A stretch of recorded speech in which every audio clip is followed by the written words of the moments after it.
जब ग्लोरिया घर पहुंची तो वह सीधे बाथरूम में गई, नहाया और तरोताजा महसूस करते हुए बाहर आई। हालांकि वह पहले भी अकेले रहती थी, लेकिन दोबारा अकेले रहने पर उसे बहुत अच्छा लगा। वह हर समय जॉडी के बारे में सोचती रहती थी, लेकिन अब वह अपना करियर खुद बना सकती थी। यह सोचकर वह थोड़ी परेशान भी हुई। आखिर उसने अपनी सारी ऊर्जा उस निकम्मे पर क्यों बर्बाद की।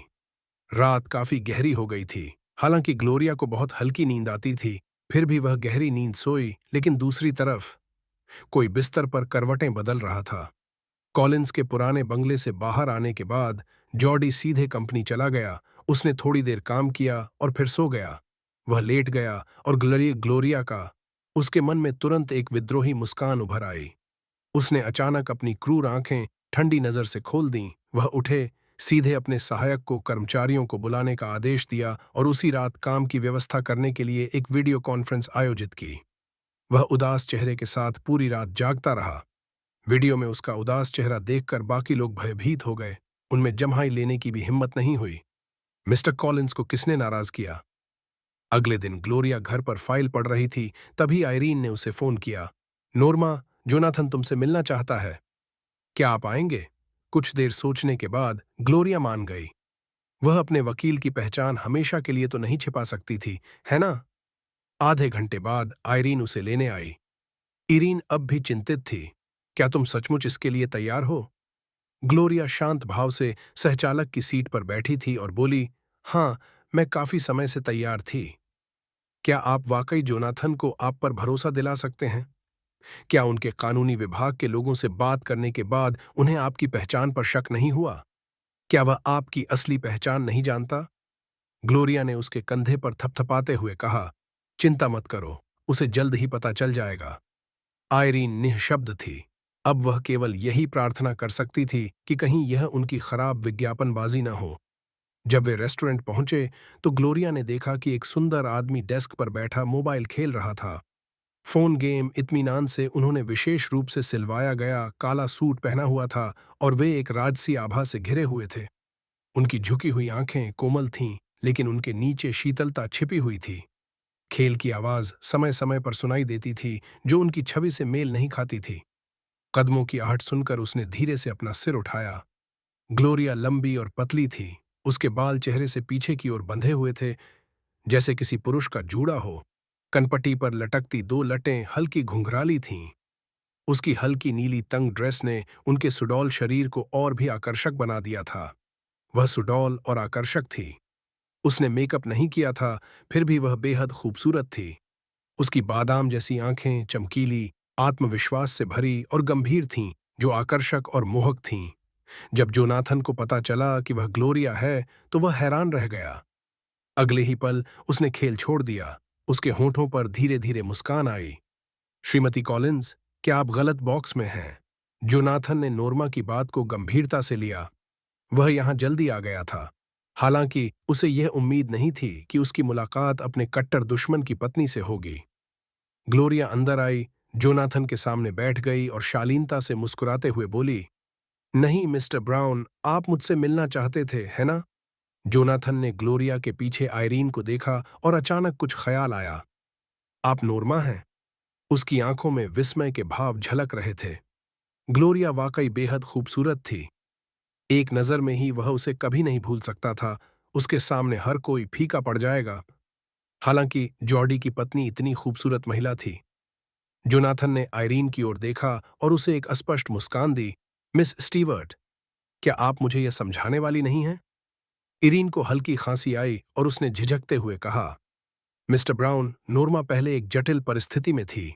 मैं आपको पूरी कहानी स्पष्ट रूप से नहीं बता सकती, लेकिन चूंकि हमने आपका केस लेने पर सहमति जताई है, इसलिए कुछ बातें हैं जो आपको जाननी चाहिए। जोनाथन की पुतली थोड़ी सिकुड़ गई। वह रुका और शांत रहते हुए बोला, तो आप मुझे यह बताने जा रहे हैं कि जिस सबसे प्रसिद्ध वकील को नियुक्त करने के लिए मैंने इतनी मेहनत की, वह मेरे प्रतिद्वंदी की पत्नी है? ग्लोरिया ने मुस्कुराते हुए उसे सुधारते हुए कहा, नहीं, पूर्व पत्नी। जोनाथन एक उदासीन व्यक्ति था, लेकिन फिर भी वह चौंक गया। पूर्व पत्नी? ग्लोरिया ने हाथ उठाया और कहा, श्रीमान ब्राउन, मैं नोर्मा हूं। आपसे मिलकर अच्छा लगा। वह उनसे श्रीमती कॉलिंस के रूप में कई बार मिल चुकी थीं, लेकिन यह पहली बार था जब वह उनसे नोर्मा के रूप में मिली। जोनाथन ने हल्की मुस्कान के साथ उनसे हाथ मिलाया और पूछा, आपने तलाक क्यों लिया? इरीन थोड़ी गुस्से में थी और बोली, मिस्टर कॉलिंस का अफेयर था। नोर्मा, इरीन, ग्लोरिया ने उसे बीच में ही रोकते हुए आंख मारी और उसे यह बताने की कोशिश की कि निजी मामलों का जिक्र न करे। वह जोनाथन की ओर मुड़ी और बोली, मिस्टर ब्राउन, हम जानते हैं कि यह कितना महत्वपूर्ण है। यह मामला आपके ब्राउन ग्रुप के पास है, इसीलिए हम इसे गंभीरता से लेंगे। आपको मिस्टर कॉलिंस की पूर्व पत्नी ग्लोरिया पर भरोसा करने की जरूरत नहीं है, लेकिन आपको नोर्मा पर भरोसा करना चाहिए। इसके अलावा मेरे पास अपनी प्रतिष्ठा खराब करने का कोई कारण नहीं है। जोनाथन ने अपनी आंखें थोड़ी सिकोड़ी। कुछ देर बाद वह हंसते हुए बोला, जॉर्ज जॉर्डी का केस संभालेगा। मुझे लगता है कि तुम्हारे सिवा कोई उसका मुकाबला नहीं कर सकता। जॉर्ज एक प्रतिष्ठित वकील थे जिन्होंने कभी कोई मुकदमा नहीं हारा था। कई वकील अदालतों में उनके विरोधी बनने से डरते थे। जॉर्ज और जॉर्डी बचपन से साथ पले बढ़े थे। कुछ लोगों का कहना था कि जॉर्ज दूसरी नोर्मा है। अगर वे अदालत में एक दूसरे के विरोधी वकील बन सकते हैं तो मुकदमा वाकई बहुत दिलचस्प होगा। इसीलिए जोनाथन ने नोर्मा को काम पर रखने के लिए इतनी मेहनत की थी। पर अब बाकरसी यू तटदन्नखा, यह एक ऐसा संयोग था और इससे पूरी बात और भी दिलचस्प हो गई। इरीन ने मुस्कुराते हुए सिर हिलाया। आप सही कह रहे हैं। वैसे भी आपको इस मामले के लिए एक वकील की जरूरत है ना? जॉर्ज बहुत ही बेहतरीन हैं और उनके मुकाबले की सिर्फ नोर्मा ही हैं। इसके अलावा उन्हें मिस्टर कॉलिंस की जासूस बनकर आपकी जानकारी हड़पने की जरूरत नहीं है ना? जोनाथन ने सहमति में सिर हिलाया, लेकिन उसे काम शुरू करने की कोई जल्दी नहीं थी। आप सही कह रहे हैं। क्या हम पहले खाना खा लें? फिर उन्होंने वेटर को व्यंजन परोसने के लिए कहा और फिर उन्हें व्यंजनों और शराब से परिचित कराया। ग्लोरिया ने अपना कांटा उठाया और जोनाथन की ओर देखते हुए कहा, अगर मुझे पता होता कि आप इतने मेहमान नवाज हैं तो मैं आज सुबह ही आपसे मिल लेती। जोनाथन मुस्कुराया, तुम हमेशा ऐसे ही दिखते थे। आप दोनों पहले अपने पति के साथ थीं और मुझे आपसे बात करने का कभी मौका नहीं मिला। आप दोनों एक दूसरे से प्यार करती थीं, है ना? अचानक तलाक क्यों ले लिया? जोनाथन ने गिलास उठाया और मुस्कुराते हुए कहा, क्या आप एक ड्रिंक नहीं लेना चाहेंगे? नहीं, शराब पीने से सेहत को नुकसान होगा। मैंने सुना है कि आपको पेट की समस्या है। चलिए खाना खा लेते हैं। जोनाथन मुस्कुराया और मानो कुछ इशारा करते हुए बोला, ओह, मुझे उम्मीद नहीं थी कि तुम मेरी इतनी परवाह करते हो और तुम्हें यह भी पता है कि मुझे पेट की समस्या है। ग्लोरिया के हाथ में पकड़ा हुआ कांटा जम गया। अगले ही पल वह मुस्कुराई और खाना जारी रखा। फिर वह बेहद शांत और गंभीर भाव से भोजन करने लगी और देखने में बहुत ही शालीन लग रही थी। जोनाथन ने एक कुलीन राजकुमार की तरह आराम से भोजन किया। हालांकि आयरीन का खाने का मन नहीं था। वह बीच बीच में चिंता भरी नजरों से जोनाथन की तरफ देखती थी। क्या उसे उन पर भरोसा नहीं था? जब तक ग्लोरिया ने अपना कांटा नीचे नहीं रखा तब तक जोनाथन ने दोबारा ग्लोरिया की ओर नहीं देखा और कहा, नोर्मा, हम आपसे पहली बार मिले हैं, लेकिन आपने मुझे आश्चर्यचकित कर दिया। ग्लोरिया मुस्कुराई और बोली, अच्छा, मैं तुम्हारे लिए और भी सरप्राइज लाऊंगी। जोनाथन ने उत्सुकता भरी नजरों से अपनी भौहें उठाईं और कहा, मैं इसके लिए उत्सुक हूं। इरीन ने धीरे से खांसते हुए कहा, अच्छा, काम लगभग पूरा हो गया है। चलिए अब काम की बात करते हैं। ग्लोरिया ने शांत भाव से जोनाथन की ओर देखा। मैं इस विशेष स्थिति से अवगत हूं। हम मुकदमा जीत सकते हैं और मैं आपके वेतन से बहुत संतुष्ट हूं, लेकिन मेरी एक और शर्त है। वे मुकदमा जीत सकते हैं। उसने यह बात हल्के फुल्के अंदाज में कही, लेकिन जोनाथन ने उसकी बात पर विश्वास कर लिया।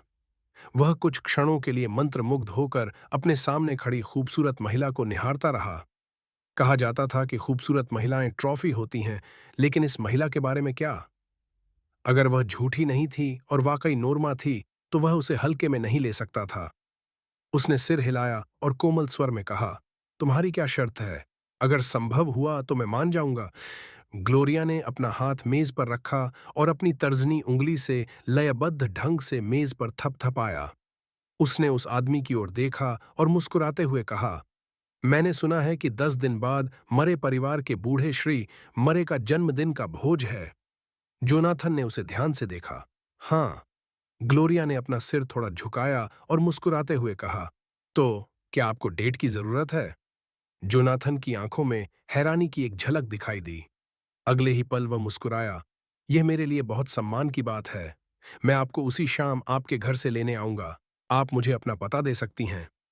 ग्लोरिया ने फलों के रस की एक घूंट ली और उसके होंठ रस से चमक उठे। उसने अपने होंठ सिकोड़े और मुस्कुराते हुए कहा, नहीं, मैं पहले आपके घर जाऊंगी और फिर भोज के लिए रवाना हो जाऊंगी। आयरीन भी निक यंग की तरह असमंजस में थी। वह थोड़ी अचंभित रह गई। नोर्मा क्या कर रही थी? मिस्टर ब्राउन भेस बदले हुए भेड़िए थे। कहा जाता था कि वह एक अय्याश था, एक नंबर का बदतमीज। वह जॉडी से भी ज्यादा अय्याश था। उसके कई महिलाओं के साथ संबंध थे।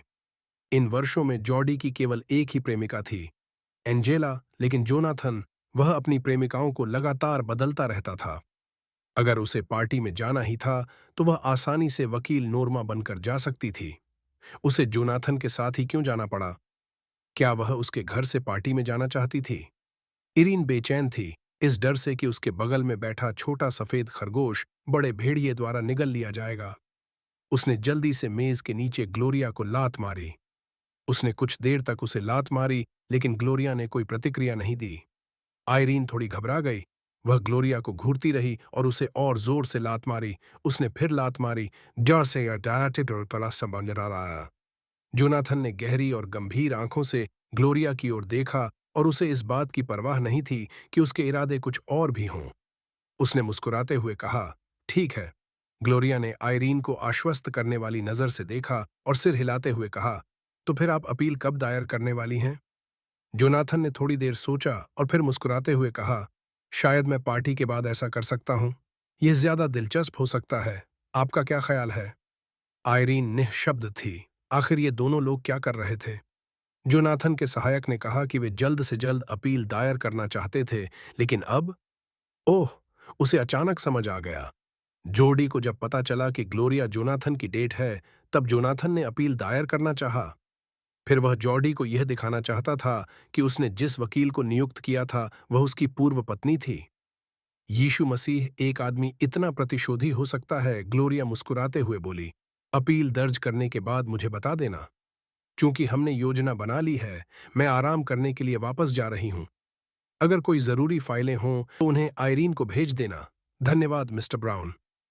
जोनाथन ने अपनी आंखें थोड़ी सिकोड़ीं और अपने सामने खड़ी उस सुरुचिपूर्ण और सहज महिला को देखा। उसने इन चीजों को बड़े ही सलीके से और आत्मविश्वास के साथ व्यवस्थित किया था, और वह पहले वाली ग्लोरिया जैसी नहीं लग रही थी। पहले वह हमेशा चुपचाप जॉडी के पीछे खड़ी रहती थी। वह मानो आत्माहीन सुंदरता की प्रतीक थी। लेकिन अब उसे महसूस हो रहा था कि उसके चारों ओर एक विशेष प्रकार की आभा है, जो लोगों का ध्यान आकर्षित कर रही थी। जोनाथन ने अपना फोन उठाया और मुस्कुराते हुए उसकी तरफ देखा। क्या तुम सीओडीएम खेलती हो? मैं मास्टर लेवल पर हूं। हम साथ में खेल सकते हैं। ग्लोरिया मुस्कुराई, अपना मोबाइल फोन उठाया और बोली, मुझे उम्मीद नहीं थी कि आप सच में मोबाइल फोन पर गेम खेलते हैं। धन्यवाद, लेकिन मैं गेम नहीं खेलती। जोनाथन को शायद ऐसे ही जवाब की उम्मीद थी। उसने स्वाभाविक रूप से अपना व्हाट्सएप खोला। चलो एक दूसरे को फ्रेंड रिक्वेस्ट भेजते हैं। ग्लोरिया ने मुस्कुराते हुए उसकी ओर देखा।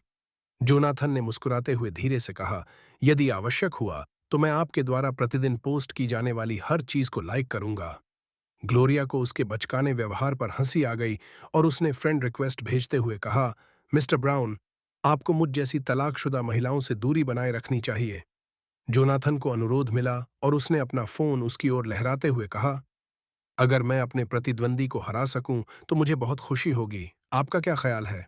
ग्लोरिया ने अपना मोबाइल फोन हिलाते हुए कहा, फिर मिलेंगे। इतना कहकर वह जोनाथन के कुछ कहने से पहले ही ऊंची हील वाली सैंडल पहनकर चली गई। जोनाथन अपनी कुर्सी पर बैठा रहा और आयरीन ने उसे देखकर मुस्कुराया, अपना सेल फोन उठाया और ग्लोरिया को बाहर भगा दिया। वे कार में बैठ गए, लेकिन आयरीन ने कार स्टार्ट नहीं की। उसने सहचालक की सीट पर बैठी ग्लोरिया को अविश्वास से देखा। नोर्मा, क्या तुम जोनाथन को डेट करके जॉडी को भूल पाओगी? जोनाथन अच्छा विकल्प नहीं है। क्या तुम्हें डर नहीं लगता कि उससे प्यार करने के बाद तुम्हें फिर से चोट लगेगी? ग्लोरिया एक पल के लिए जम गई, लेकिन अगले ही पल उसने प्रतिक्रिया दी। उसने आयरीन को एक असहाय मुस्कान दी। तुम किस बारे में बात कर रही हो? मुझे अब सबसे ज्यादा नफरत इस बात से है कि रिश्ता, मैं उससे प्यार कैसे कर सकती हूं? इसके अलावा जोनाथन उसे पसंद कैसे कर सकता था? ग्लोरिया हंसते हुए बोली, तुम बहुत ज्यादा सोचते हो। अगर मैं जोनाथन के साथ रहना भी चाहूं तो वह राजी नहीं होगा। इरीन ने भौहें चढ़ाकर उसे संदेह भरी नजरों से देखा और पूछा, क्या तुम्हें यकीन है कि तुम सच कह रही हो? जरूर। इरीन उसे काफी देर तक देखती रही और उसे इस बात का कोई सुराग नहीं मिला कि वह झूठ बोल रही है। फिर उसने कार स्टार्ट की और उसे गियर में ही छोड़ दिया। उसने आह भरी, पुरुष सब के सब बेवकूफ हैं। हमें मजबूत और सक्षम महिलाएं होना चाहिए। ग्लोरिया, अब तुम एक ऐसी महिला बन चुकी हो। पुरुषों को अपनी संभावनाओं में बाधा मत बनने दो। पहले वह ग्लोरिया को सिर्फ नोर्मा कहकर बुलाती थी, लेकिन अब वह उसे ग्लोरिया कहकर बुलाती है, जिसका मतलब है वह उस समय बहुत गंभीर थी। ग्लोरिया मुस्कुराई, चिंता मत करो, मैं ऐसा दोबारा नहीं होने दूंगी। जॉर्डी के खिलाफ यह जवाबी कार्रवाई तो बस शुरुआत है, मुझ पर भरोसा रखो। इरीन ने मन ही मन राहत की सांस ली और स्टीयरिंग व्हील घुमाते हुए बोली, बेशक मुझे तुम पर भरोसा है। श्वेत परिवार इस समय व्हाइट परिवार ने अपना खाना खत्म कर लिया था। एंजेला का चेहरा लाल था और वह देखकर ऐसा नहीं लग रहा था कि वह अब भी 1 महीने पहले ही ठीक हुई है। उनकी मां की उम्र 40 साल से अधिक थी, लेकिन वह हमेशा बेहद खूबसूरत कपड़े पहनती थीं और देखने में 30 साल की उम्र के आसपास लगती थीं। एंजेला ने सोफे पर बैठी अपनी मां की ओर देखा और भौहें चढ़ाते हुए कहा, मां, मुझे लगता है कुछ गड़बड़ है। जॉर्डी तलाक नहीं चाहता लगता। कभी एक महिला की अंतर्ज्ञान शक्ति सबसे सटीक होती है, खासकर बुरी अंतर्ज्ञान शक्ति। जिस बात से वह आशंकित थी, वही निश्चित रूप से घटित होगा। मार्था ने उसकी ओर देखा और पूछा, क्यों? एंजेला ने अपने होंठ सिकोड़ते हुए कहा, ग्लोरिया की वजह से वह इन दिनों चिड़चिड़ा रहता है। कल वे दोनों साथ में कोलिंस परिवार के पुराने बंगले में वापस गए थे। मार्था ने भौहें चढ़ाते हुए कहा, क्या? ग्लोरिया कितनी बेशर्म है। एंजेला ने गुस्से से दांत पीसते हुए कहा, परसों की रात मैंने उसे अपने पास रखने और उसे अपने साथ रहने देने की पूरी कोशिश की। हालांकि वो मुझे दिलासा देने के लिए कुछ कहता था, पर उसका व्यवहार हमेशा उदासीन और मुझसे अलग थलग ही रहता था। मैंने उससे ग्लोरिया को तलाक देने के लिए कहा, लेकिन उसने इस बारे में बात तक नहीं की। अगर वो मुझसे शादी करने की बात भी कह दे, तो भी मुझे एक पूर्वाभास है, ग्लोरिया इस सब को बर्बाद कर देगी। मार्था का चेहरा गुस्से से लाल हो गया। ग्लोरिया इतनी चालाक क्यों नहीं है, ये मैंने पहले क्यों नहीं सोचा। अगर वह फिर से ऐसी चालें चली और तुम्हारी दादी उसे पसंद करती हैं, तो मामला पेचीदा हो जाएगा। एंजेला, हमें इतना निष्क्रिय रहना बंद कर देना चाहिए। एंजेला ने तुरंत मार्था की ओर देखते हुए कहा, माँ, क्या आपके पास कोई योजना है? मार्था ने सिर हिलाया, अपना हाथ उठाया और धीरे से अपने चेहरे पर हाथ फेरा। मेरी बच्ची कितनी सुंदर है, तुम पर सबकी निगाहें टिकी होंगी। हूँ? एंजेला असमंजस में थी। मार्था ने आगे कहा, बूढ़े श्री मुर्रे की जन्मदिन की पार्टी 10 दिन बाद है। आपको बस इतना करना है कि जॉर्डी के साथ वहां जाने की कोशिश करें। एंजेला हिचकिचाई, लेकिन वह ग्लोरिया को दावतों में सिर्फ इसलिए ले जाता था ताकि यह दिखा सके कि वे एक दूसरे के प्रति समर्पित हैं और उनके रिश्ते को आगे बढ़ाने के अवसर पैदा कर सके। वह मुझे पार्टी में कैसे ले जा सकता है? मार्था ने तिरस्कारपूर्ण मुस्कान के साथ कहा, हालात बदल गए हैं। हूँ? उसने एंजेला को बिठाया और कहा, पहले ग्लोरिया की क्या स्थिति थी? अब तुम्हारे पिता ने उनकी सारी संपत्ति हड़प ली है। ग्लोरिया के पास पहले से ही कुछ नहीं है। अब तुम हमारे श्वेत परिवार की असली मुखिया हो। क्या तुम समझ रही हो? लेकिन अगर ऐसा है तो जॉर्डी मुझे पार्टी में ले जाने की संभावना कम कर देगा, है ना? दूसरे लोग सोचेंगे कि कोलिंस परिवार असंवेदनशील है और ग्लोरिया के पिता का कारोबार ठप होने के बाद उन्होंने उसे छोड़ दिया है। आजकल पैसा ही सब कुछ है। हालांकि तुम्हारे पिता का कारोबार लॉस एंजल्स के कोलिंस परिवार जितना बड़ा नहीं है, फिर भी वो सबसे ऊपर है। बूढ़े जोसेफ ने ग्लोरिया की शादी जॉर्डी से इसलिए होने दी क्योंकि वो व्हाइट परिवार की ताकत में दिलचस्पी रखते थे, है ना? ताकतवर लोगों के बीच सहयोग से ही बड़े फायदे हो सकते हैं। अब वो मुश्किल में है। तुम्हारा क्या ख्याल है? एंजेला के शांत और विचारशील चेहरे को देखकर मार्था ने कहा, पहले जॉर्डी तुमसे छुपकर मिलने आता था, लेकिन अब वह अक्सर तुमसे मिलने आता है। बूढ़े जोसेफ ने उसे रोका नहीं और न ही हमें तुम्हें नियंत्रित करने की चेतावनी दी। इसका मतलब है कि वह मानता है कि तुम दोनों साथ रह सकते हो, है ना? शुरुआत में बूढ़े जोसेफ ने अप्रत्यक्ष रूप से उन्हें अपनी प्रतिष्ठा की रक्षा करने की याद दिलाई। एंजेला ने थोड़ी देर सोचा और फिर बोली, तुम आपकी बात सही है, मैं जॉर्डी से बात करूंगा। दूसरी तरफ जो कुछ हुआ वह इतना शांतिपूर्ण नहीं था। इस समय कॉलिंस ग्रुप के अध्यक्ष कार्यालय में तनावपूर्ण माहौल था। टकराना। कैरेन ने गुस्से में मेज पर हाथ पटका और भड़कते हुए बोली, क्या तुम दोनों तलाक ले रहे हो? बूढ़े जोसेफ ने भौहें चढ़ाकर उसकी ओर देखा और भौहें चढ़ाते हुए कहा, देखो तुम्हें, तुम तो किसी बदसूरत मछली बेचने वाली औरत जैसी लग रही हो। यह सुनकर करेन गुस्से से हंस पड़ी। उसने अपनी उंगली अपनी नाक पर रखी और बोली, मैं एक घिनौनी औरत हूं, तो फिर तुमने मुझसे शादी क्यों की? क्या तुम अंधे थे? जोसेफ का चेहरा अचानक गुस्से से लाल हो गया। मैं तुमसे झगड़ा नहीं करना चाहता, अपनी आवाज धीमी रखो। हम कंपनी में हैं, एक सभ्य महिला की तरह व्यवहार करो। मुझे लगता है कि मुझे तुम्हें यहां नहीं लाना चाहिए था। जॉर्डी उदास चेहरे के साथ बॉस की कुर्सी पर बैठ गया और सोफे पर सिरदर्द से परेशान बैठे बूढ़े दंपति को देखने लगा। जोसेफ ने जॉर्डी की ओर देखा और सपाट स्वर में कहा, तुमने सही फैसला लिया है। ग्लोरिया अब व्हाइट परिवार की पहली युवती नहीं है, एंजेला है। कैरेन ने गुस्से से दांत पीसते हुए कहा, क्या बकवास है? एंजेला एक चालाक औरत है। क्या तुम दोनों अंधे हो? मुझे परवाह नहीं, उसने जॉर्डी की जान बचाई, इसलिए जॉर्डी का फर्ज बनता है कि वह उससे शादी करे। इसके अलावा भले ही व्हाइट ग्रुप लॉस एंजल्स की शीर्ष कंपनियों में शामिल न हो, लेकिन उनका लकड़ी का कारोबार देश में लगभग सबसे शक्तिशाली है। उनके साथ सहयोग करना हमारे लिए ही फायदेमंद होगा। अपनी प्यारी पोती के भविष्य के बारे में सोचकर करेन का दिल दुख से भर गया। उनके द्वारा त्याग दिया गया। उसने गुस्से से मेज पर फिर से हाथ पटका। इसकी परवाह कौन करता है? क्या आप इतना पैसा खर्च कर सकते हैं?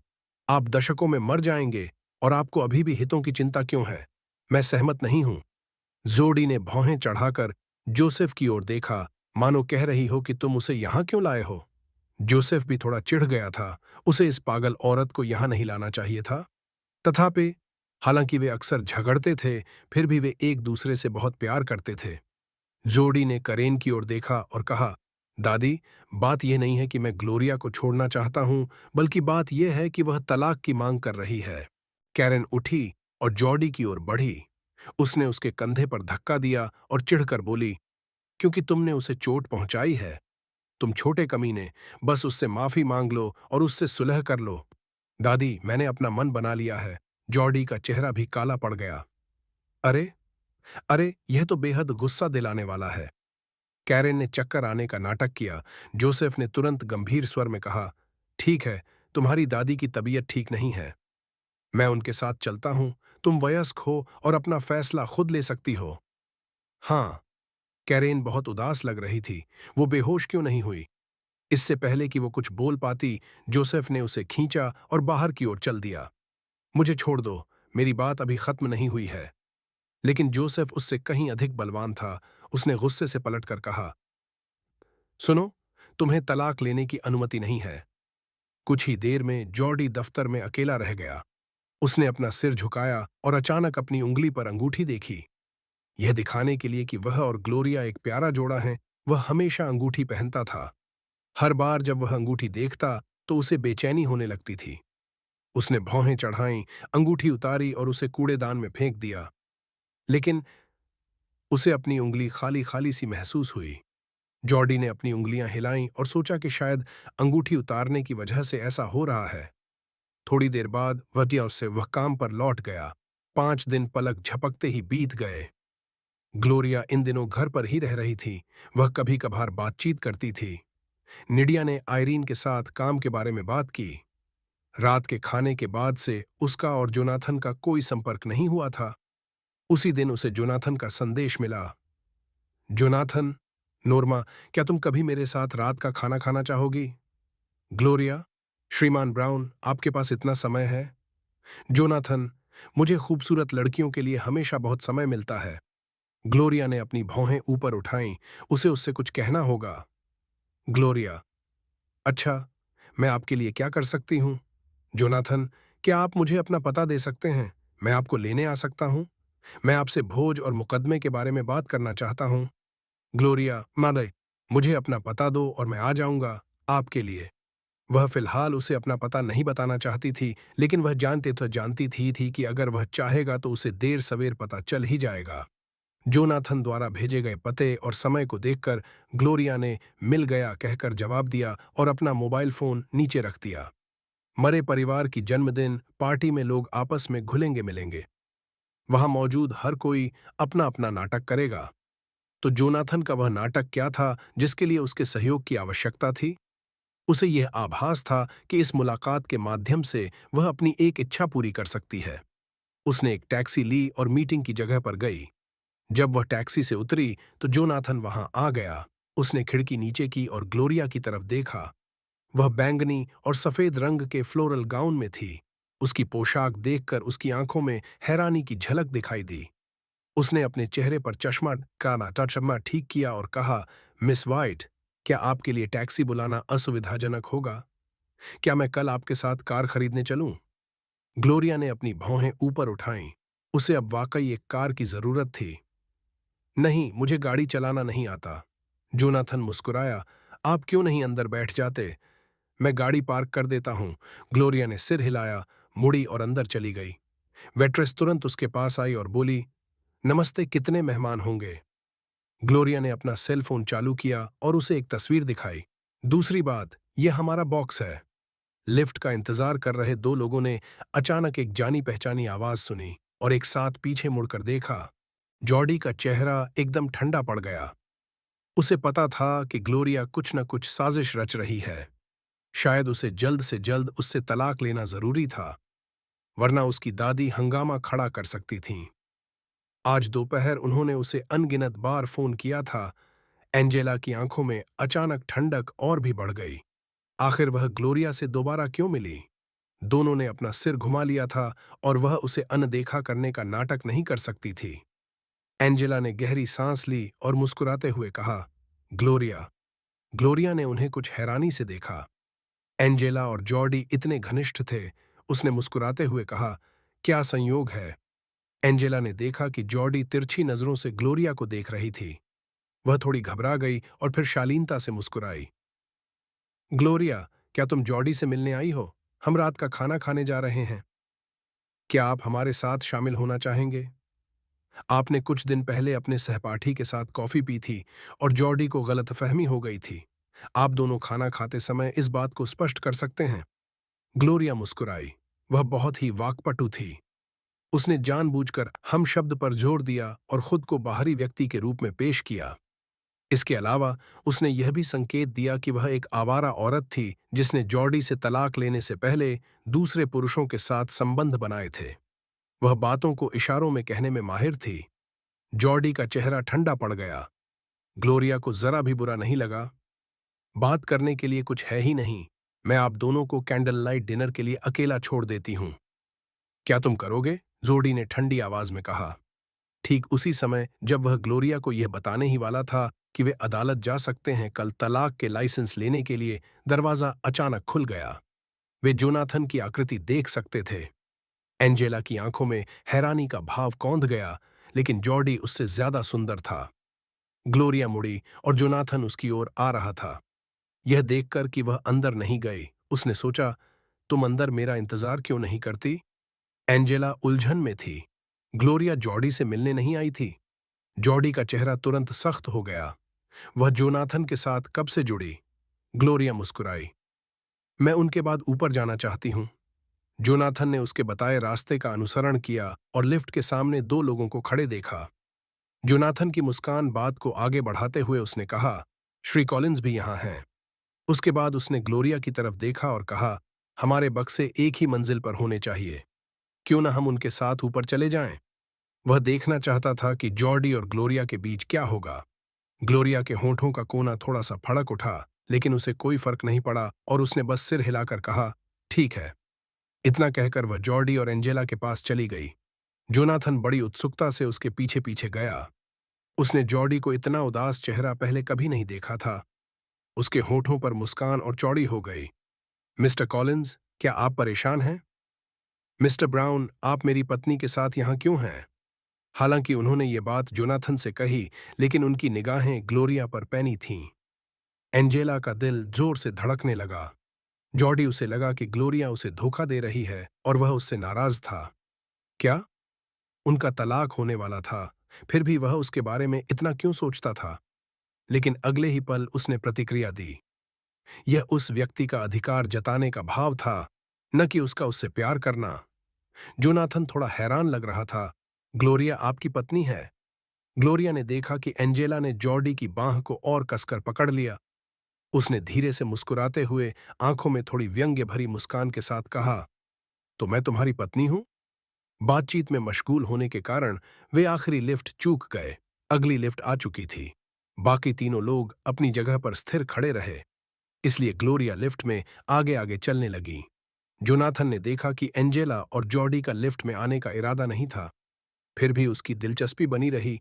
क्या आप अगली लिफ्ट ले रहे हैं?